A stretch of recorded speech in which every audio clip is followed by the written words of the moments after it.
បា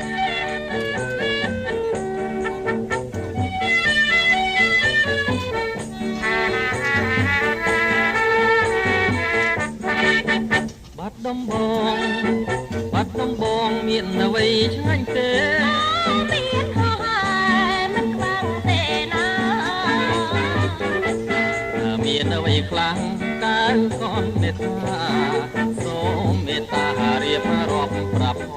ងសូមចាំស្ដាប់ខ្ញុំរៀបជំរោប្រាប់បងសូមចាំស្ដាប់ខ្ញុំរៀបជំរោប្រាប់បងអរគុណនួនល្អបងចាំស្ដាប់ហើយបាត់ដំបងមានសងបាត់ចានមានមកព្រែងមកប្រាំងទៅខ្ទីនឹងស្វាយខ្ទីងមានក្រោយបោសាន់បានឆ្ងាញ់ពីសេងចាំខ្ញុំតែងជូនបងពីសាអរគុណហើយកើកូននិថាអរគុណហើយកើកូននិថា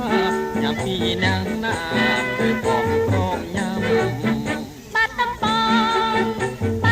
ងមានបតត្រីព្រៃប្រាប់អំពើខ្ចីឆ្ងាញ់ណាស់ក៏លឹងលោកនៅឯណានៅឯភូមិស្នឹងបើ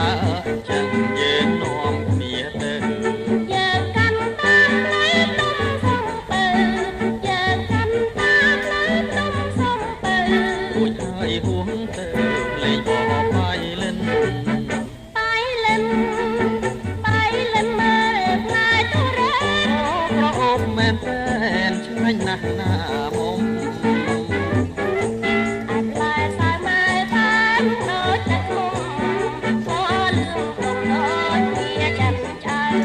អូបាយលិននឹងបាត់ដំបងសបាយណាស់អូបាយលិននឹងបាត់ដំបងសបាយណាស់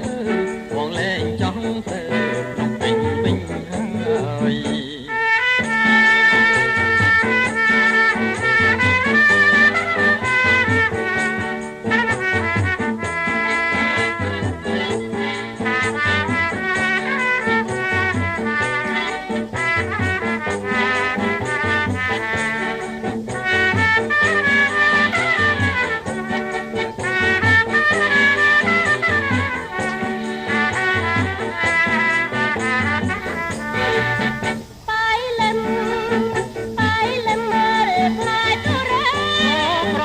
មែនតែនឆ្ងាញ់ណាស់ណា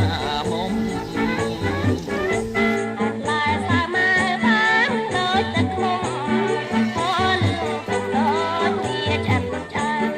អូបាយលិននឹងបាត់ដំបងសបាយណាស់អូបាយលិននឹងបាត់ដំបងសបាយណាស់បងលែងចង់